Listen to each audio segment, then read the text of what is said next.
السلام عليكم ورحمة الله وبركاته. الحمد لله رب العالمين، والصلاة والسلام على نبينا محمد وعلى آله وصحبه أجمعين. أما بعد، مرحبا مرحبا بالأحباء والأصدقاء والقرناء والإخوة المسلمين، حياكم الله وبياكم. مرحب مرحب. Here we are on the 14th hadith of the 40 Nawawi. And this hadith is of utmost significance and importance. So follow closely, because as usual, and by Allah's grace and mercy, a lot of these hadith or the ayat of the tafsir that we are covering are actually very much related and relevant to our current affairs, our contemporary current affairs are very much, relevant to what we're going through. So this hadith is also a very important, significant hadith in this regard, because we're going to deal with some of the rulings pertaining certain individuals that today some Muslims believe it's okay to kill them, even though it is not okay to kill them, because they just deem them as I don't know what. Why? What do you want from me? Sorry, guys. But if you wear glasses and you're a perfectionist like me, then just the tiny little smudge, not smudgelovich, but the tiny smudge on the glass just disturbs my. All right, I'm good. So, الحديث الرابع عشر عن ابن مسعود رضي الله عنه قال: قال رسول الله صلى الله عليه وسلم: لا يحل دم امرئ مسلم إلا بإحدى ثلاث: الثيب الزاني، والنفس بالنفس، والتارك لدينه المفارق للجماعة. رواه البخاري ومسلم. Ibn Mas'ud, may Allah be pleased with him, narrated that the Prophet sallallahu alaihi wasallam said, the blood of a Muslim is not lawful to be spilled. It is not lawful to spill the blood of a Muslim, i.e., to kill him, except in three situations. الثيب الزاني, the adulterer, not the fornicator, the adulterer. And I think we've covered plenty of times in the past the distinction that we have between fornication and adultery. We will cover that in the hadith anyways, inshallah, but just giving you heads up. وَالنَّفْسُ بِالنَّفْسِ, and a soul for a soul, i.e., when you kill someone in Islam, you get killed. Unless there's, there's a way to get out of it if they accept the blood money and so on and so forth, and they forgive you, the family of the deceased forgive you. And the one who abandons his religion and separates from the main body of Muslims. That's the hadith. Now, what does the sharh say? لا يحل دم امرئ مسلم, أي لا يحل قتله, meaning it is not permissible to kill him. وفسرناها بذلك لأن هذا هو المعروف في اللغة العربية. We explain it in that manner because that is what is known in the Arabic language. قال النبي صلى الله عليه وسلم, the Prophet عليه الصلاة والسلام said, إن دماءكم وأموالكم وأعراضكم عليكم حرام. Verily your blood and your wealth and your honors are upon you sacred and prohibited, and for you to defile them or violate them. وقوله امرئ مسلم, the statement of Muslim, it's actually the masculine. So what is being used here is the masculine. التعبير بذلك لا يعني أن المرأة يحل دمها. That doesn't mean that the Muslim woman's blood is lawful. Only the Muslim man's is protected. ولكن التعبير بالمذكر في القرآن والسنة أكثر من التعبير بالمؤنث. However, the words and the terminology that appear in the Quran and the Sunnah refer to the males a lot more than they refer to the females. لأن الرجال هم الذين تتوجه إليهم الخطابات وهم المعنيون بأنفسهم وبالنساء. because men are the ones to whom the speech is addressed, and they are the ones who are responsible for themselves and for the women. الرجال قوامون على النساء. Men are the ones in charge of women. So a woman in Islam should always be under the responsibility and the care of a guardian, a male guardian. That's why women in Islam are spoiled. Women in Islam are treated royally. Women in Islam are appreciated in that sense, because somebody in the family must take care of her. She's not obliged to look after herself or others like the man is obliged to look after himself and others. So a woman is looked after by her husband. Before her husband, she's looked after by her father. And after she gets married, she's looked after by her husband. And after she has children, she's looked after by her children, specifically the male children. So there's always someone out there to take care of a woman. Obviously, there are exceptions to the rule. There are logistical, circumstantial situations where a woman might be completely cut off from a tree, as they say, with no connections and no family to look after her. Then may Allah make it easy for her. She has to kind of pave her own way. Otherwise, it's a responsibility of the men to look after the women. Bismillah. Talk about feminism, huh? That's why we conform and comply with Islam. That's why we're not red pillars, nor are we feminists. And both are extremes. And when you go to ifrat or tafrit, ضللت عن السبيل. When you go to extreme or negligence, you will be led away from the straight path. This is why we, the carriers of the ad-da'wa as-salafiyya, the Salafi call, we praise Allah for having given us this balanced approach to everything on every matter of the deen. You will never find us on either extreme.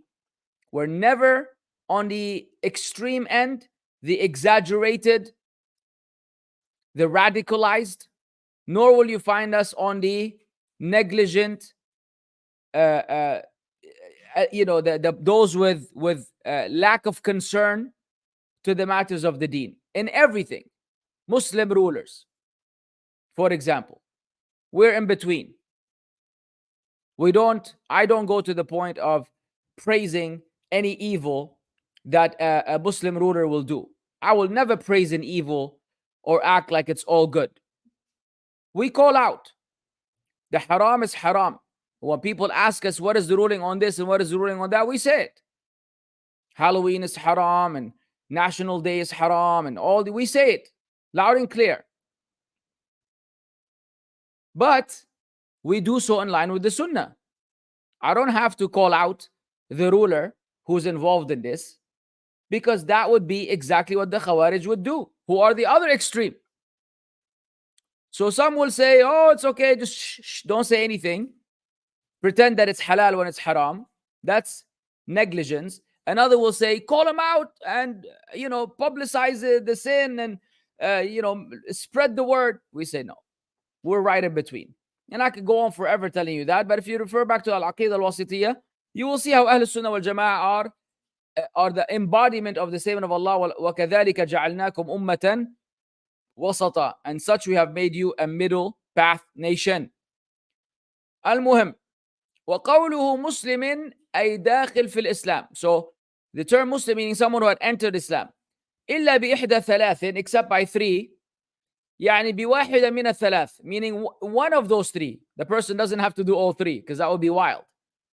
If a person he committed adultery, and then he killed someone, and then he left his religion and abandoned the congregation. That's like a grade A criminal right there. So one of those is enough to get you in trouble. So now let's break it down. الثيب الزاني فالثيب الزاني يحل دمه. So the adulterer, his blood is lawful to be spilled. والثيب, who's the ثيب? هو الذي جامع في نكاح صحيح. It's the one who had sexual intercourse in a valid marital contract. فإذا زنى بعد أن أنعم الله عليه بنعمة النكاح الصحيح, if he then commits an act of illicit sexual relation after Allah had blessed him with a sound marriage or a sound relationship, صار مستحقا للقتل, he becomes deserving of being killed. ولكن صفة قتله سنذكرها إن شاء الله تعالى في الفوائد. But the method of death, the way by which this person's life is ended, is something that we will be discussing inshallah in the benefits of the hadith. ومفهوم قوله الثيب أن البكر لا يحل دمه إذا زنى. What we understand from the statement of the Prophet ﷺ, الثيب, the one who had been married, that means the virgin, his blood is not lawful to be spilled. He should not be killed if he commits fornication. وهو الذي لم يجامع في نكاح صحيح, and that is a person who's never had a sound marriage. والنفس بالنفس المقصود به القصاص. So, and a soul for a soul, or life for life, if I want to be specific, what is intended by that is qasas, retribution. أي أنه إذا قتل إنسان إنسانا عمدا قتل به بالشروط المعروفة. That if a person were to kill another person purposely, then he is to be killed according to certain conditions that are known. والتارك لدينه يعني بذلك المرتد بأي نوع من أنواع الردة. And the abandoner of his religion, that means the apostate, irrespective of the type of apostasy that he gets involved in. وقوله المفارق للجماعة, his statement, the deserter of the main body of Muslims, هذا عطف بيان. This is a conjunction in conjunction, or it's a type of conjunction that is explanatory. It is an explanatory conjunction, meaning it's explaining what is intended by التارك لدينه. يعني أن التارك لدينه مفارق للجماعة خارجا عنها, because the one who abandons his religion is the one who leaves his religion is the one who is deserting or abandoning or leaving the main body of Muslims, the Jama'ah, the congregation. طيب. Now we're going to go through the fawaid of the hadith.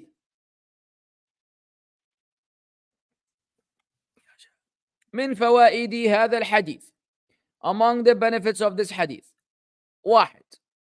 احترام دماء المسلمين, the respect and honor and the sacredness of the blood of the Muslims. The honoring and the respect of the bloods of the Muslims is something that we madkhalis, or what we get called, are actually the most concerned about. It's the irony of all ironies, the drama that we live today. We are saying, if we know that engaging in A act, or act A, is going to result in act B, and act A is you doing 5% damage, and act B is going to be 90% damage. And to be more specific, act A is killing some people from among the Zionists, and act B is going to be eradication, massacre, ethnic cleansing, genocidal destruction of hundreds or thousands of Muslims. We're like, yo, do you guys realize what y'all doing? The blood of the Muslims is the one that is being forsaken, which is greater in the sight of Allah than the Kaaba and Al Masjid Al Aqsa. People turn around and say, you hate the Palestinians and you hate you blame the Muslims and you're pro-Zionists, but and in their mind, Adi, let these people die. No problem. This is the tax. According to them, this is the tax for resistance. This is the tax for whatever they want to call it. And we've highlighted, look, man, if you got attacked and you died in the process, all right, that is the tax for you having to defend and fight back. But the initiation of an attack in the way it happened in October 7th, is not exactly the type of fighting back. Now, if you say, no, you're not looking at it properly, it's been 70 years of occupation, but they've been killing the Muslims and the Palestinians in, slowly but surely, we say, yeah, we understand. And we're not saying that you don't fight back. But if you knew that this stunt you're going to pull is going to result in the killing of all these Muslims, then you definitely have gone beyond the acceptable, because you're forsaken the blood of the Muslims, and the blood of the Muslims is dear to us. So while our hearts cringe, and while we suffer at looking at the mass killing that is happening, those people believe it's completely fine that all these Muslims die and all these constructions are destroyed, and everything for the sake of freedom, and for the sake of freeing the land, and for the sake of Masjid al-Aqsa. Those people are divorced from the Sunnah of the Prophet ﷺ, divorced from the wisdom, divorced from understanding the Quran and the Sunnah, divorced from understanding the Seerah, divorced from understanding that never have the Rawafid been involved with a group and they were successful. They are divorced from everything that they need to know. They don't have the capability and the ability to understand the greater picture. They don't understand that Islam is not about your emotional reaction. Islam is about your restraining yourself. Just like the Sulh al-Hudaybiyah, it was an act of restraining yourself. I can go on forever talking about this, but I'm just giving you an example because we value Muslim blood. The death of one Muslim is a big deal. We have, I don't know how many thousands right now and counting. And people like, Adi, that's okay. They're all shuhada. Ya Jazakallah khair. We hope and pray, Ya Rab, accept among the shuhada. But what about their families who are left behind? What about the orphan children and the widowed women? And what about the mother who loses her children, and the children who lose their mother? Allahu Akbar. These are calamities. These are big deals. People just look at them like this is normal, like this is fine, like this is acceptable. No, it's not. Is this our car? Can you check what's up, please? Never mind. طيب. وهذا أمر مجمع لقول لا يحل دم امرئ مسلم, because Prophet ﷺ said the blood of a Muslim person is not lawful to be spilled. هذا أمر مجمع عليه دل عليه الكتاب والسنة والإجماع. This is a matter that there's a consensus about, and there are proofs and evidence for it from the Quran, from the book, from the Sunnah, and consensus. So there's an ijma', there's a unanimous agreement. قال الله تعالى في القرآن الكريم, Allah says in the noble Quran, وَمَنْ يَقْتُلْ مُؤْمِنًا مُتَعَمِّدًا فَجَزَاؤُهُ جَهَنَّمُ خَالِدًا فِيهَا وَغَضِبَ اللَّهُ عَلَيْهِ وَلَعَنَهُ وَأَعَدَّ لَهُ عَذَابًا عَظِيمًا. Whoever kills a believer intentionally, then his compensation will be the hellfire, abiding therein eternally. And Allah will be angry with him. and the curse of Allah will be upon him, and Allah has prepared for him a painful torment. فقتل المسلم المعصوم الدم من أعظم الذنوب. Killing the Muslim whose blood is protected is from among the greatest sins. ولهذا أول ما يقضى بين الناس في الدماء. That's why the first affair that will be settled between the people on Yawm al-Qiyamah will be the matter of blood. The matter of the al-maqtul, the killed victim, who will get his right from the killer, and the killer will be held accountable for having killed so many Muslims. And while we're at it, it's good for you to know that according to the Khawarij and the Takfiris and the Daeshis, that a lot of us are not Muslims in the first place. You guys do know that your brother right here with the smile is called a mushrik and a kafir regularly on daily basis, like it's all good. So according to these people, I'm also a murtad, and therefore عادي عادي. That's why the terrorists will go into some public place and kill people, because according to them all these people are عادي these people they're not worthy. عادي, killing someone, it's all good, man. ما في مشكلة. Number 2, أن غير المسلم يحل دمه ما لم يكن معاهدا أو مستأمنا أو ذميا فإن كان ذلك كذلك فدمه معصوم. And the non-Muslim's blood is lawful unless he's a mu'ahad, meaning the one with whom there's a covenant or a contract between the Muslims. أو مستأمنا is the one who have been granted security. We will elaborate more, inshallah. أو ذميا is the one who basically lives under the protection of the Muslims. If he's any of those, then his blood is protected. Now, al-mu'ahad man kana baynana wa baynahu ahad. The mu'ahad, the one is the one between with whom there is a covenant. Between us and him is a covenant.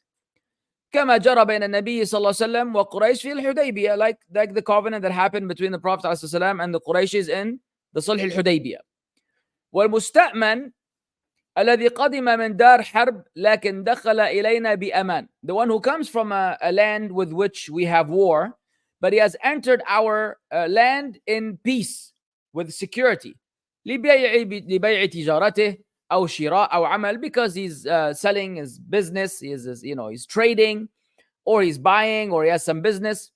فهذا محترم معصوم حتى وإن كان من قوم أعداء ومحاربين لنا. This person is his blood to be respected and protected, even if he's coming from a people who are enemies of ours and whom we are in war with. So for instance, right now, if a Zionist, hypothetically, if a Zionist were to enter a Muslim land, even though right now the Muslims are at war with the Zionists, you're not allowed to kill that person because he's just from among the Zionists. So even though he's with people with whom we have war, if he entered a country, a Muslim country, for something of the sort, there's kind of this emin was granted to him, then you need to, respect that, and you're not allowed to approach that person or come near him. لأنه أعطي أمان خاصة, because he's been given a special type of security. والذمي هو الذي يسكن معنا ونحميه ونذب عنه. The dhimmi is the one who lives with us and whom we protect and whom we fend off others from him. وهذا هو الذي يعطي الجزية بدلا عن حمايته وبقائه في بلادنا. And that's the person who pays the tax in replacement or as a compensation for us protecting him and for him remaining in our land. إذا قوله لا يحل دم امرئ مسلم يخرج بذلك غير المسلم. So when the Prophet ﷺ said the blood of the Muslim is sacred or is protected, what we exclude from that is the non-Muslim, because that means his blood is halal, except those three: al-mu'ahad, wal-musta'man, wal-dhimmi. Thirdly, حسن تعليم النبي صلى الله عليه وسلم حيث يرد كلامه أحيانا بالتقسيم. The excellent manner of teaching that is held, or that is applied by the Prophet ﷺ, wherein he will provide the speech in segmentations. He will break it down, categorize. لأن التقسيم يحصر المسائل, because categorization it consolidates the matters. ويجمعها وهو أسرع حفظا وأبطأ نسيانا, and it helps you gather the information so that it's easier for you to memorize it, and it will take it's slower for you to forget it. It's a slower process for you to forget it when you break it down. You understand? So instead of giving everything in one lump sum, you actually break it down into categories, into numbers, into bullet points, into segments, into parts, whatever, however you want to put it. That will help the people remember it, and it will help them not forget it quickly. رابعا أن الثيب الزاني يقتل. The adulterer is to be killed. برجمه بالحجارة, by him or her being stoned to death, or being hit, or having stones or rocks thrown at them. وصفته, the way this happens, أن يوقف ويرميه الناس بحجارة لا كبيرة ولا صغيرة, that he is made to stand, and then the people strike him with rocks that are neither too big nor too small. لأن الكبيرة تقتله فورا, because the big one will immediately kill him. فيفوت المقصود من الرجم, so it defeats the purpose of being stoned to death. You understand? If you hit him with one big rock on his head and he dies, خلاص, it's you've instantly killed him. والصغيرة يتعذب بها قبل أن يموت, whereas the small rocks, it will be a type of torturing him before he dies. So you choose something in between that will kill him within a few hits, not immediately and not after a long time of throwing small rocks at him or her. بل تكون وسطا, it should be middle sized. فثيب الزاني يرجم بالحجارة حتى يموت سواء كان رجلا أم امرأة. So the adulterer is to be stoned to death until he or she dies, whether it's a male or a female. Whether it's a male or a female. فإن قال قائل, if a person were to say, كيف تقتلونه على هذا الوجه? Why do you kill him in this manner? لماذا لا يقتل بالسيف? Why is he not killed with a sword? وقد قال النبي صلى الله عليه وسلم إذا قتلتم فأحسنوا القتلة. While the Prophet ﷺ himself has said, if you kill, then do so efficiently and properly. Be good even in the way that you kill. That's an important point to understand, ikhwan.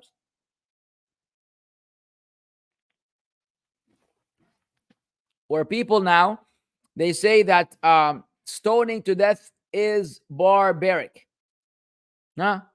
Stoning to death is a backwards, uncivilized, ancient, barbaric method of killing, and it does not apply in today's world. You as a Muslim, what do you say in response to that? What do you say in response to that? Anybody? Somebody? All right, I'm not going to wait for you guys because I realize there's a lot to cover. You say, أأنتم أعلم أم الله? Do you know better or does Allah know better? Allah knows better, ya Captain. Capitano. Who are you to object and to interfere in Allah's legislation and wisdom? Rather, Allah knows what's best for His creation. Allah knows what's best for His creation. And there's no such thing as barbaric and uncivilized if it is revealed by Allah. If it is revealed by Allah, it is the epitome of objectivity. It is the epitome of wisdom. It is the epitome of guidance. It is the epitome of soundness. It is the epitome of righteousness. It is the epitome of correctness. If it is revealed by Allah, it is what it is. And whoever opposes it is crazy. Whoever opposes it is deficient in his understanding, deficient in his comprehension, deficient in his submission, deficient in his conforming, deficient in every way, shape, or form and fashion. That's why don't be an apologetic Muslim. Don't try to apologize for your deen. Say, this is what it is. You like it? All right. You don't like it? Goodbye. Goodbye. Go. Go have fun. How many years are you going to live, Habibi? 30 years? 60 years? 70 years? How long are you going to live? You're going to live and party. Yeah. Wah, and then you're going to die. And then you're going to meet the angel of death. And then you're going to meet Munkar and Nakir. And then you're going to meet Allah. And then you're going to know that you were tripping all along. Oh no. Wait. حتى إذا جاء أحدهم الموت قال رب ارجعون لعلي أعمل صالحا فيما تركت. Then when death comes to one of them, you say, oh Allah, allow me to go back. Maybe I will do good. No, Habibi. It's too late. You had your chance now. So you as a Muslim, you're not forced to twist your religion in order to please anybody. You tell them Islam as it is. If they like it, congratulations. They don't like it, sucks to be them. Praise Allah that He gave you the guidance. طيب. فالجواب, the answer is أنه ليس المراد بإحسان القتل السلوك الأسهل في القتل. What is intended by being excellent in the method of killing does not mean that you choose the easiest way of killing. بل المراد بإحسان القتل موافقة الشريعة. What is intended by being good بإحسان القتل, what is intended by that is being in line, being in agreement with the Sharia. كما قال الله عز وجل ومن أحسن من الله حكما, as Allah said, and who is better than Allah in judgment. فرجم الزاني من القتلة الحسنة لموافقة الشريعة. So stoning the adulterer is from the excellent form of killing because it is in line with the Sharia. It is in line with the Sharia. See how beautiful that is? Just like that. فإن قال قائل فما الحكمة من كونه يقتل على هذا الوجه? If someone says, what's the wisdom behind a person being killed in this manner? فالجواب أن شهوة الجماع لا تختص بعضو معين. The answer is the desire of sexual intercourse is not specific to one organ, بل تشمل كل البدن. Rather, it involves the entire body. فلما تلذذ بدن الزاني المحصن بهذه اللذة المحرمة, when the body of the adulterer enjoyed this forbidden pleasure using his entire body, كان من المناسب أن يذوق البدن كله ألم هذه العقوبة التي هي الحد.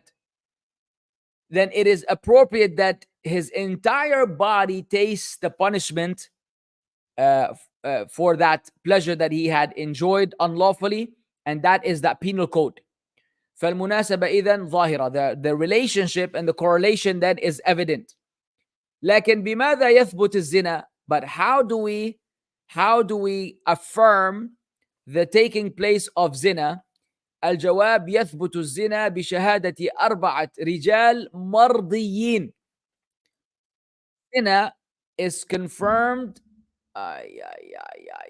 Zina is confirmed with the testimony of 4 men with whom we are pleased. We are pleased with their shahada. Not some crackhead from the street is gonna come say, oh, I saw them. Yes, you saw them. And to go see the crack pipe, or get off of it, or heal, and then come and bear witness to anything. Nah? Or some random person from social media, as we have today. People accusing people of zina left, right, and center. Like عادي يعني ايش البيج ديل يعني. أنهم رأوا ذكر الزاني في فرج المزني بها ولا بد. معلش, if you have children, send them to the bedroom. I'll give you 20 seconds to send your children to somewhere where they're not listening to the next few words. I'll take a sip of coffee while you shushing them away. As part of the class, so we have to be a little explicit. All right. So those 4 men have to say that they saw the male sexual organ, penis, inside the woman's vagina. Wala bud, and there's no doubt about that. They literally saw one organ inside the other. Not that they saw a man on top of another woman, not that they saw them under the blanket, Not that they saw them from an angle where it might have been that they're doing intercourse, or they might have just been fooling around and foreplaying. No, it has to be an explicit imagery of one private part inside the other private part, and all four of them have to see this. So the chances of this happening are extremely slim, unless those two fornicators are outright crazy. They're just doing it in public and everybody walking by, they could see them, and they happen to be four men with whom's testimony were pleased. والشهادة على هذا الوجه صعبة جدا. Finding this is very difficult. ولهذا قال شيخ الإسلام ابن تيمية رحمه الله أنه لم يثبت الزنا بشهادة قط وهو في وقته. That's why Ibn Taymiyyah رحمه الله said during his time, 700 years ago, there hasn't been a single incident where zina was confirmed through four witnesses observing a man inside a woman. You know what I'm saying? So it's like, yeah. والطريق الثاني لثبوت الزنا أن يقر الزاني بأنه زنا. The second way now, which is the usual and the most probable one, is that the fornicator, the adulterer, confesses that he's an adulterer or adulteress. وهل يشترط تكرار الإقرار 4 مرات? Is it conditional? Is it conditional that the guys, you can chat later. Is it conditional that the confession is repeated 4 times? Like if a person confessed that they committed zina, do they have to repeat it 4 times? أو يكفي الإقرار مرة واحدة, or is it sufficient to make one confession? أو يفصل ما بين ما اشتهر وبين ما لم يشتهر, or does he make a distinction? Man, you guys are distracting me, man. Why do y'all have to chat right now, bro?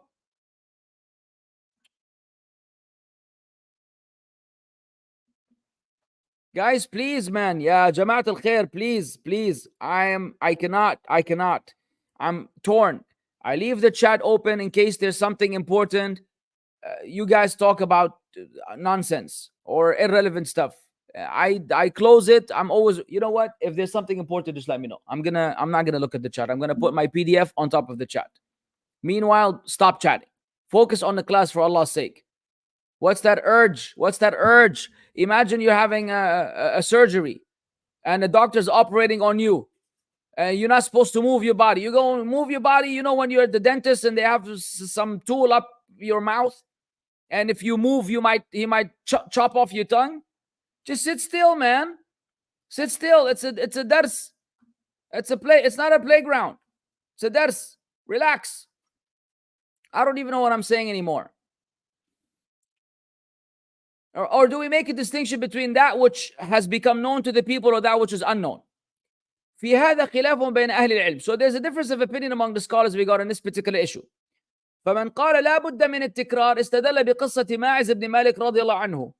The one who said that it's mandatory that the confession is repeated 4 times, they use as an evidence the story of Ma'iz, the son of Malik, may Allah be pleased with him. أنه أتى إلى النبي صلى الله عليه وسلم وقال إنه زنا. He came to the Prophet عليه الصلاة والسلام, said that he committed zina. فأعرض عنه. Prophet صلى الله عليه وسلم turned away from him. ثم عاد فقال. So he came back and said, أن إنه زنا, that he committed adultery. فأعرض عنه. A second time, Prophet ﷺ turned away from him. ثم عاد فقال إنه زنا. Then he came another time. 4 مرات. 4 times he would come and say to the Prophet ﷺ, and the Prophet ﷺ would avoid him. فقال له أبك جنون. The Prophet ﷺ said, are you mad? Are you mad? Are you crazy? فقال لا. For those who don't like it when we call people crazy. Here you go. That's from the Sunnah. فقال لا. He said no. فأرسل إلى قومه. So he sent a message to his people. The Prophet ﷺ asked for the Ma'iz's people to come. هل عهدتم بماعز جنونا? He said, has he been having a situation where he's not there? Because junun is a state where you lose your mind. You're disconnected from reality. فقالوا لا. فأمر رجلا أن يستنكها. So Prophet ﷺ commanded a person smelled him. أي يشم رائحته هل قد شرب الخمر وهو سكران? To smell him. Maybe he drank alcohol and he was intoxicated. فلم يجد فيه شيئا. So he did not find anything. No alcohol. ثم أمر به صلى الله عليه وسلم فرجم. Then Prophet ﷺ commanded that he was brought and that he was stoned to death. والاستدلال بقصة ماعز التي وردت على هذه الصفة بأنه لا بد من تكرار الإقرار في النفس منه شيء. Using the story of Ma'iz as an evidence that you have to make that confession 4 times, there's something there's something discomforting about it. The Shaykh is not comfortable to this as being used in evidence. Not that he's rejecting, obviously, but he's saying that is that a strong approach to this jurisprudential matter.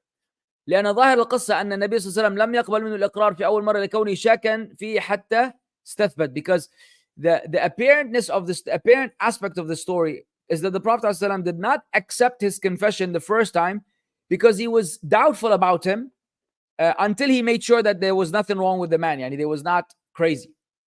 أما الذين قالوا مرة واحدة, as for the scholars who say that only one confession is sufficient for the person to be taken into account, فاستدلوا بقصة المرأة التي زنى بها الأجير عند زوجها. They use as an evidence story of the woman who had committed zina with her husband's employee, somebody whom he had hired. وكان هذا الزاني شابا, and this the adulterer or this fornicator for the man was a young man. وشاعت القصة, and the story spread. وقيل لأبيها أنه يجب أن تفدي ولدك ب100 شاة وجارية, 100 شاة وجارية, and it was said to his father that you have to emancipate and pay a compensation for your son 100 camels and a slave girl. ففعل, and he did. فسأل أهل العلم فقالوا ليس عليك هذا. So he asked the people of knowledge, he said, no, you don't have to do that. على ابنك جلد 100 وتغريب عام. Your son should be lashed 100 times and banished from the land for 1 year because he was a fornicator. He had not been in a marriage contract before. وعلى امرأة الرجل الرجم. Whereas the woman, she will be stoned to death because she is an adulteress. She's married. فترافعا إلى النبي صلى الله عليه وسلم. So they brought the matter to the Prophet عليه الصلاة والسلام. فقال الغنم والوليدة أي الجارية رد عليك أي مردود عليك. He said the sheep, the 100 sheep which they would mention, and the walida, meaning the slave girl, رد عليك أي مردود عليك, these are returned to you. لأنها أخذت بغير حق, because it was taken unlawfully. وعلى ابنك جلد 100 وتغريب عاما. Your son is to be lashed 100 times and banished from the land for 1 year. Abolished or not abolished? Banished, there's another word for it. Exiled? Yeah, there's a third word for it. I forgot what it is. المهم. لأنه لم يتزوج, because you hadn't been married. وأعد ووعد يا أنيس إلى امرأة هذا فإن اعترفت فارجمها. And he asked Anis to go to this woman's wife and ask her, if she confesses, then stone her. فغدا إليها فاعترفت فرجمها. So he went to her and she confessed, and so the Prophet ﷺ stoned her to death. ولم يقل النبي صلى الله عليه وسلم فإن اعترفت 4 مرات. The Prophet ﷺ did not say if she confesses 4 times, بل قال إن اعترفت فرجمها. He said if she confesses, then stone her. وهذا يدل على عدم اشتراط تكرار الإقرار. This is an evidence that you don't have to repeat the confession. ولأن جميع الحقوق التي يقر بها الإنسان على نفسه لا تحتاج إلى تكرار فهكذا الزنا. Because all types of situations like this, a person does not have to repeat it, and zina is like that. وقال بعض أهل العلم, some of the scholars have said, إن اشتهر الأمر, if the matter becomes widespread, وانتشر بين الناس, and it becomes known among the people, اكتفي بإقرار مرة واحدة, it is sufficient with one confession. وإلا فلا بد من التكرار. Otherwise, repeating the confession is inevitable, is required. وعللوا ذلك, and they use as an evidence بأن هذه القصة اشتهرت بين الناس, that story of that woman and that young man became popular among the people. وأن هذا الأجير زنى بامرأة مستأجره فاستغنى بشهرتها عن تكرار الإقرار، فاستغني بشهرتها عن تكرار الإقرار. And that employee committed zina with the wife of his boss. And so the fact that the story became popular made up for the requirement or for the need of repetition or repeating the confession. والأقرب أنه لا يشترط تكرار الإقرار. So the closest opinion is that you don't have to repeat the confession إلا إذا كان هناك شبهة, unless there's some doubt. وإلا فأكبر بينة وأكبر دليل أن يقر الفاعل. Otherwise the biggest proof and the biggest evidence is the confession of the doer. فكيف يقر وهو بالغ عاقل يدري ما يقول ثم نقول لا حكم لهذا القرار. How is it that he's of age of discretion, he knows what he's saying, and then he says that he did it, and we say no, we don't take that as a ruling. فلو أقر 3 مرات لا نعتبر قرارا, unless he confesses another 3 times, then we will accept it as a confession. Come on now, once is enough. فالصواب أن الإقرار مرة واحدة يكفي إلا مع وجود شبهة عفوا. So the correct opinion is that the confession once is enough unless there's a doubt about it. وهل اللواط مثل الزنا? Now, is sodomy the same as zina?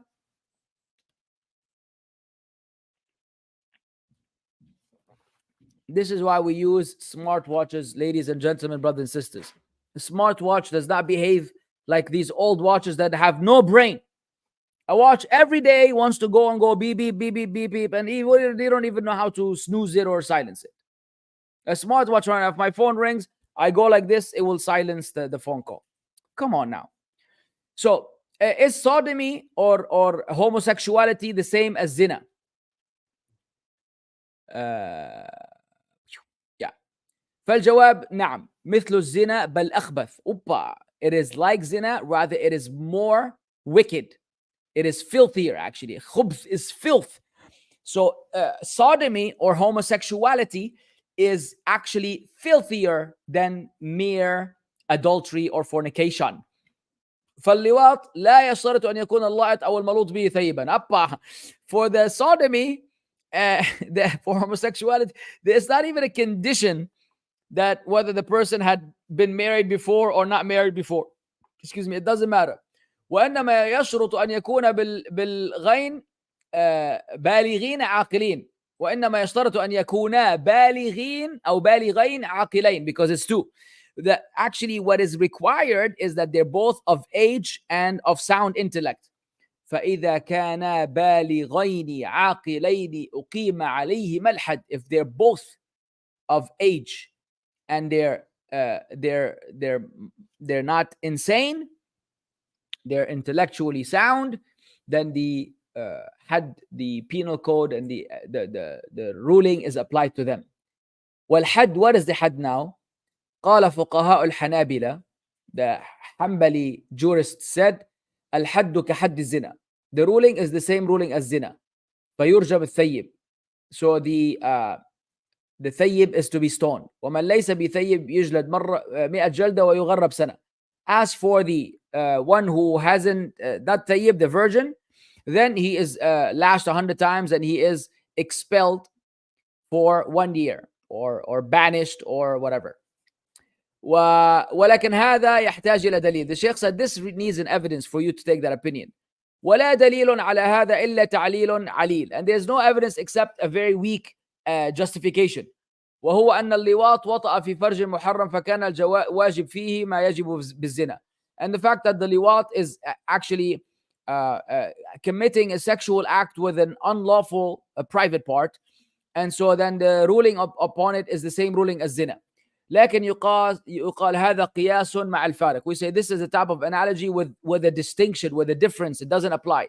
لأن فاحشة اللواط أعظم من فاحشة الزنا, because the act of sodomy is greater in abhorrence than the act of fornication or adultery. وقال بعض العلماء, some of the scholars said, بل يعزر الفاعل ومفعول به تعزيرا فقط. That the doer and the one to whom it's done, they should just be reprimanded and they should be warned. وهذا ليس بصواب لما سيأتي إن شاء الله تعالى في ذكر دليل ما يرى وجوب قتلهما بكل حال. And that is not the correct opinion, as we will see inshallah when we speak about the evidence for those who see the obligation of killing both of them in any condition. ومن غرائب العلم أني رأيت منقولا عن بعض العلماء من يقول, among the strange aspects that you see in knowledge that I saw, something that is, some of the scholars have said, لا شيء عليهما اكتفاء بالرادع الفطري. There's nothing that you don't do anything to them. خلاص, you let them, accept what the natural innate way of reprimanding someone. قال أن النفوس لا تقبل هذا إطلاقا, يعني أن يتلوط رجل برجل, because he said, because like the person, a sound person will never accept that a man sleeps with another man. فاكتفي بالرادع الفطري عن رادع العقوبة. So use the fact that naturally, innately, this is something that you wouldn't do in the first place, so that don't punish them at all. Which is like, dude, which world are you living in? وقال هذا كما لو أن الإنسان أكل عذرة فإنه لا يعاقب ولو شرب خمر فإنه يعاقب. So this is similar to if a person were to eat a piece of poop, then he is not to be punished, but if he was to drink alcohol, you punish him, because supposedly eating poop is something that is abhorrent. ولكن هذا غلط عظيم على الشريعة. This is a great mistake against the legislation. وقياس باطل. It's a false analogy. لأننا لا نسلم أن من أكل عذرة لا نعاقبه. We don't actually submit to the idea that whoever eats a turd, we don't punish him. بل نعاقبه لأن هذا معصية. Rather, we do punish him because it is a sin. والتعزير واجب في كل معصية لا حد فيها ولا كفارة. And a type of warning or a punishment is obligatory, of course. That means the judge decides what that would be. Ta'zir is what the judge decides. Is obligatory in every sin that doesn't have in its default state any kafara, any kind of compensation, or it doesn't have any penal code. It's not a compensation. There's a better word than expiation. Yeah. وإنما ذكرت هذا القول يبين أنه قول باطل لا تجوز حكايته. I've only mentioned this to prove that it's a false opinion that shouldn't be mentioned. إلا لمن أراد أن يبطله, except one who wants to refute it. كالحديث الضعيف لا يجوز ذكره إلا لمن أراد أن يبين أنه ضعيف. Just like the weak hadith, it's not permissible for you to mention it except for the one who wants to mention that it's a weak hadith. والقول الصواب في هذا إن الفاعل والمفعول به يجب قتلهما بكل حال. The correct opinion is that the doer and the one to whom it's done, the sodomizer and the one being sodomized, they both have to be killed. لأن هذه الجرثومة في المجتمع إذا شاعت وانتشرت فسد المجتمع كله. Because this bacteria, this evil act, so bacteria as in something that is hurtful or something that is detrimental, something that is damaging to the society. If it's widespread, it will destroy the entire society. وكيف يمكن الإنسان أن المفعول به أن يقابل الناس وهو عنده بمنزلة المرأة يفعل بها؟ فهذا قتل للمعنويات والرجولة. And how could be a person, the one who's being sodomized, how can he meet the people and to them he's equal to a woman who's being done to, the woman to whom things are done? This is killing the manhood and masculinity, right? قال الشيخ الإسلام ابن تيمية رحمه الله أجمع الصحابة على قتل الفاعل مفعول به. The Sahaba have a unanimous agreement that you should kill the doer and the one to whom it's done. Not bacteria then. Whatever, man. What is the word? It is bacteria. Jurthuma is bacteria or a viral infection. How do you like that? Yeah, or a virus. المهم وقد ورد فيه حديث, and there's a hadith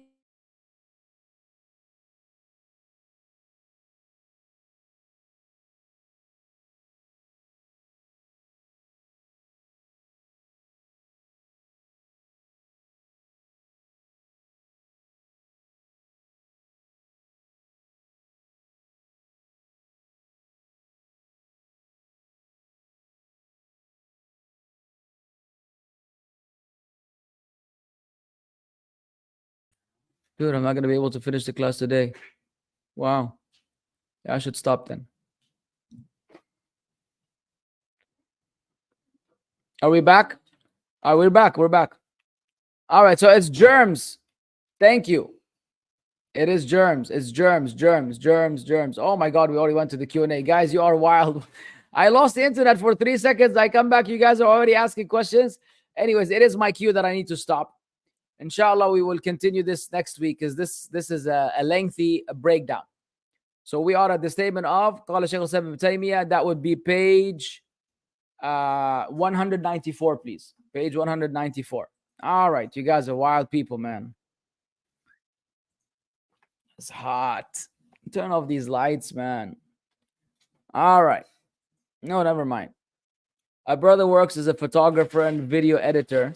He takes pics of cars and makes videos with them. He makes videos with cars. Then his colleagues put music in the video. Is the brother's income and job halal? Well, it depends on whether he knows, whether or not he knows that the end result will be that would be music. I don't know how that works. If he's just doing his own independent thing and then someone else is doing all the work, that's on the other guy.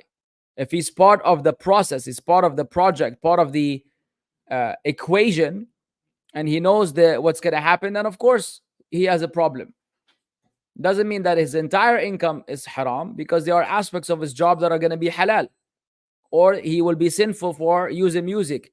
It doesn't make his entire income haram in and of itself, because taking a picture of a car is permissible. Adding music to a picture or a video you made is impermissible. So make that distinction between the two.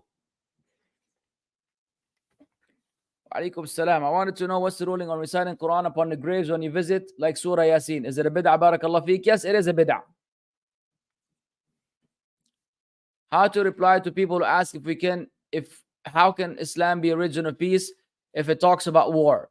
Yeah, well, tell them, who said that Islam is a religion of peace in the first place? This whole idea is that Islam is a religion of peace is a lie that some du'at popularized some years ago because it was selling.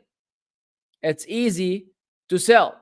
Islam is a religion of peace, and that's why we begin by saying Assalamu alaikum wa rahmatullahi wa barakatuh. The peace of Allah be upon you. And Islam comes from salam, and salam means peace. And they disregard everything in Islam that has to do with warfare and fighting. And then when finally the new Muslim finds out, they're like, yo, y'all tricked me, man. I thought it was a religion of peace. It turns out that you guys are fighting in your religion. So tell them what's up from the beginning, man. Tell them what's up from the beginning. So, but is there peace within Islam? Absolutely. Do we aim for peace? Yes. And do we achieve peace by Muslims ruling the world? Absolutely, yes. So it's not that simple. It's not that shallow. There's a lot of nuances that you need to understand. So there are elements of peace within Islam, but it's not like the way the people have thought it to be.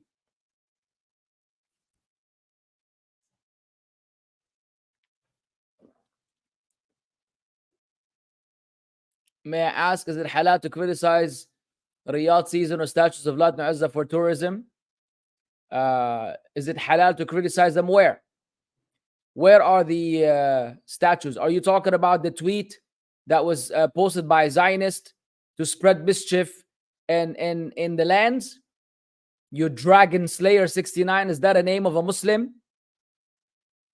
Is that a name of a Muslim? You want to criticize the Riyadh season? Why don't you criticize your name? You believe in fairy tales? You believe in dragons, Habibi? And not only you slayed them, you did it in 69 style? 69? 69, Habibi? What's 60? It happens to be your favorite number? 69 happens to be your favorite number? Ya Rajul, iskut ya Rajul. You can't even have a decent name. You're living a fairy tale. And you want to criticize? Yani wallah al-azim, the irony of these people is unbelievable. Now you can begin criticizing yourself. Fix yourself, ya akhi. Allah will not ask you about what's happening in these places. Allah will ask you about your own choices and your own way of life. Fix that, akhi. Barakallah feek. Let the scholars do the criticism in a way that will bring about results, assuming that these are all true. Akhi, don't you think that psychologists are using medical terms to justify and hide the whispers and the tricks of the shaitan? They could be. There could be. I'm not an expert, so I can't speak. Is it okay to live in Christian countries like the Sahaba had lived in Abyssinia and the Prophet ﷺ allowed them to? No, the Sahaba had to migrate from the land of idolatry, because Quraysh back then was the land of idolatry, to a Christian land for need and necessity. And they eventually resided in Medina. And then you have the clear hadith of the Prophet ﷺ, أَنَا بَرِيءٌ مِنْ كُلِّ مُسْلِمٍ يَعِيشُ بَيْنَ أَظْهُرِ الْمُشْرِكِينَ. I am innocent of every Muslim who lives among the polytheists. So no, Habibi, you cannot take that one act of the Sahaba and disregard the end result of what the Sahaba did and the other narrations from the Prophet ﷺ. So as long as you're able to move out of the land of the disbelievers and come to a Muslim land, then you should do so.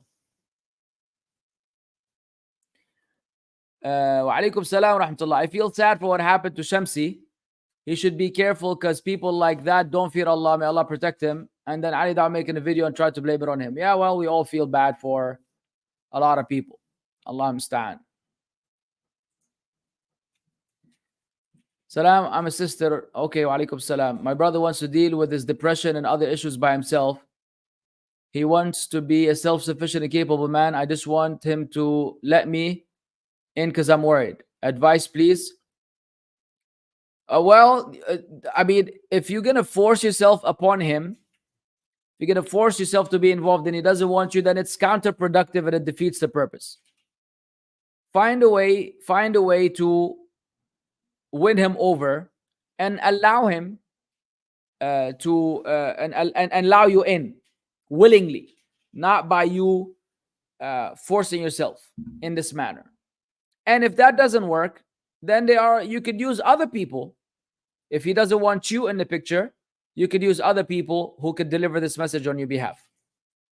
May Allah make it easy for you and your brother. If the male adulterer uses a condom while having the illegal sex with a woman, are they still liable to the had punishment? Yes, of course. Yes, of course. How is a condom going to fix the problem? We could say that they didn't do anything because there's a condom. Can I go to a mixed gym during odd hours such as 2 a.m. when there's nobody there? If I can't go regularly, can I go just once? What is the benefit of going to the gym once? You go once to the gym, you're going to lose all your body fat and gain all the muscles that you want. Of course, you need to go regularly. If at 2 a.m. there's absolutely no, I don't know which gym is open at 2 a.m. But if at 2 a.m. there's absolutely no women and you have the gym for yourself, yeah, knock yourself out. But if you're there and a woman pops up, then you need to keep moving, Habibi. And then you can no longer go there. Got my first job as a public transport driver. And I've noticed that my first weekly roster has 2 Asr prayers that I won't make the time frame. Can I combine a prayer at Dhuhr or am I in trouble? As prayer is the most important thing. Also, my Miss Jummah as well. Is this okay due to my unique work? All right, well, you need a fatwa from a scholar. I can just give you general guidelines. General guidelines is you are allowed to combine prayers at the times of extreme dire necessity, not as a regulatory standard procedure that you do on regular basis. Number 2, you need to find a job where you're not in this predicament. However, if you cannot find any better job and this is all that you have, then you need a fatwa from a scholar that will allow you and see that you qualify to be a person who's exempt in this manner. Kids. This month, December 2023, in the winter vacation, will you be taking part? No, I'm in December, inshallah. I'm going to be in the UK.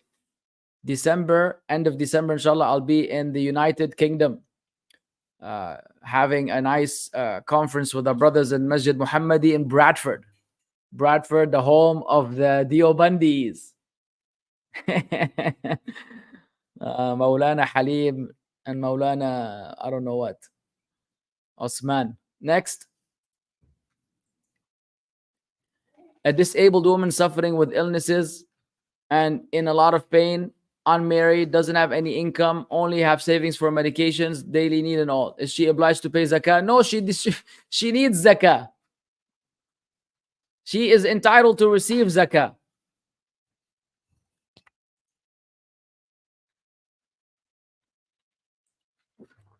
What is the belief? What are the beliefs of the new Hazimi sect? I've heard they do a lot of takfir, but I'm confused that they do this or what they're upon. Can you? I don't even know what the Hazmi sect is. That's new to me. From Ibn Hazm? Ibn Hazm al-Zahiri? Well, there's a new guy named Hazimi. بعدين is it Hazimi or Hazi you? Or Hazi us? Stop the dad jokes. My sister and I have a bad habit. All right. We laugh in serious situations. Welcome to the club. We try to suppress it, but it's like a cocktail of emotions. It's hard to keep a straight face. Are we sinful if we offend people? I don't know. But I'll tell you that I sometimes suffer from the same thing. It's actually horrible because I remember when I was a kid, a friend of mine had died in a car accident. We were like 17 years old. 17 years old. My friend died on the final day of the school and the final day of exams. He died in a car accident. Wallahi, I was very. Can we please take Mustafa out of here right now? I was very saddened, extremely sad. I love that person. But when we went to his funeral, we just, me and the guys, we had to laugh. There was absolutely no logic in why we were laughing, and obviously we're sad, but it's just one of those things. So I could relate to this bad habit of yours. What you need to do is try to distract yourself or just leave.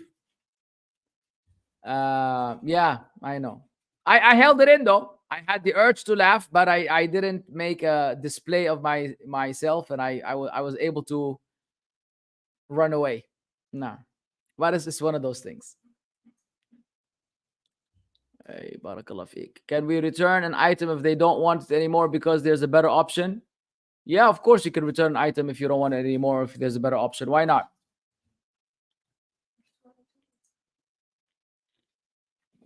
And that's because it's defective. It doesn't matter if it was used or open. It depends on the rules and regulations of the store. Some stores allow you to return them. This is the rule. This is the store rule. They don't mind. Say you don't like the item, give it back to us. We'll give you a refund, or you have to get a replacement. We don't give refund. We don't pay you back cash, but we will give you. You can take another item from the store for the same value. That's up to the store if they let you have fun.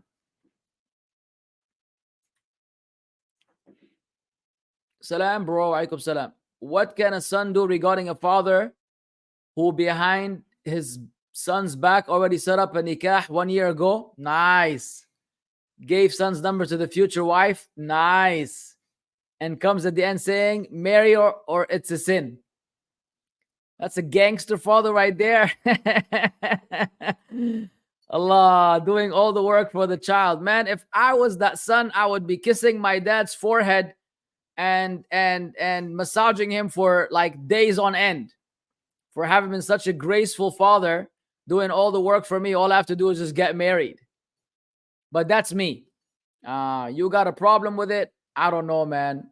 You don't have to obviously obey him in this regard if you don't want to marry this particular individual because you're afraid you're not interested in her. Yeah, but you got to be nice to your father about it.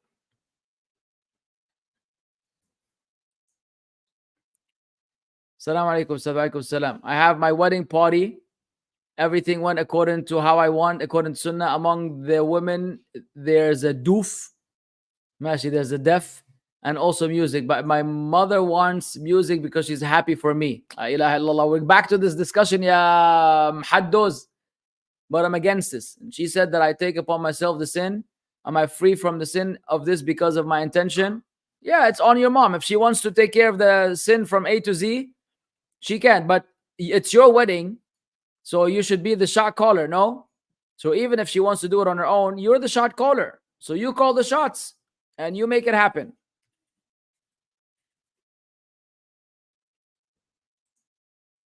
I know someone with gas incontinence can't touch the Quran. But does this apply to books of Aqidah and fiqh since they contain ayat from the Quran? No. The ruling of not touching, not having ablution and touching the Quran is strictly for the Quran. If it's another Islamic text, then you cannot have wudu and still touch them and read them. Why are we having such a long Q&A? Is it allowed to name yourself names that weren't given by the Prophet ﷺ, like Nimrullah, or even names given by him, such as Abu Turab? Absolutely, the one given by Prophet ﷺ, like Abu Turab, is fine. Nimrullah, that sounds problematic, akhi. That sounds very problematic, but I don't know. I don't know. You need a fatwa. I know Asadullah, but Nimrullah, that's a new one. What affordable budget Samsung tablet would you recommend with at least 6 gigabytes of RAM, 64 gigabyte internal memory, and extended SD slot allowing 3 years lifespan? The Galaxy A9. The Galaxy A9. Or the Galaxy S23 FE. The Galaxy S9 FE, I'm sorry. Either the S9 FE or the A9.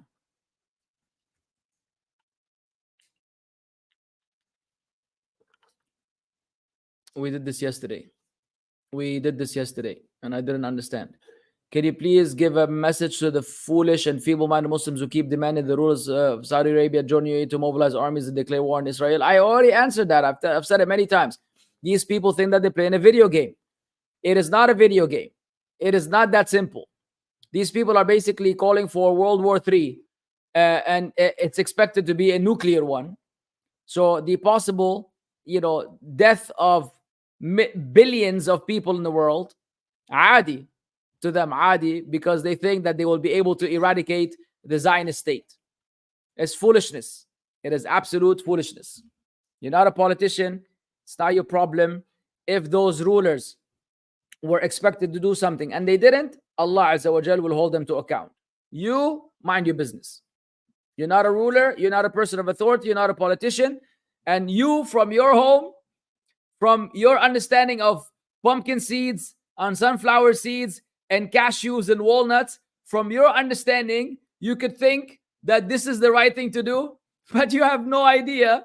You have absolutely no idea what's at stake. You have no idea what it takes and what is involved. You have no idea what you're talking about. You can't even differentiate between a 7-Up and a Sprite. These people are crazy, man. Move everybody along. يا رجل بالله عليك فكنا من الافلام يا خالد ابن الوليد 2023. يا رجل انت, you can't even do 3 push-ups. Most of these people can't even do 3 pull-ups and 3 push-ups. Allah, if they gave me, I'm gonna go and chop, Wang Qinga with the sword and machetes, and I'm gonna bazookas and Uzis or madri esh. You play 3-4 times, PUBG, and you think you're Rambo. يا أخي أنت مو رامبو. أنت جنبو. أنت جنبو لرامبو. ولا حتى أصبع الصغير. People are foolish, man. والله العظيم foolish. Or like, they're gonna move armies and they're gonna go, and then America and all these other countries are gonna be watching. Like, oh, okay, interesting. Oh, wow, they eradicated Zionists. Oh, mashallah, beautiful. Nothing's gonna happen afterwards, right? It's just gonna be like so easy, and it is gonna be like shaking hands. Thank you so much. Thank you for saving our lives. We really appreciate it. Allah musta'an. That's the adhan of Asr. Yalla, akhwan, this is a cue that we need to end the Q and A. I told you before that during the Q&A we have 1 million people, mashallah, tabarakallah, and during the class we have 1/4 of those. I wish that y'all will come to the class and be as keen on learning as you are keen on asking questions and hearing answers. Ala kulli halu, or ala kulli hali. Okay. Yeah, we know about memory from way before, Habibi. Good for you. Yellow, blue, green. Assalamu alaikum wa rahmatullahi wa barakatuh.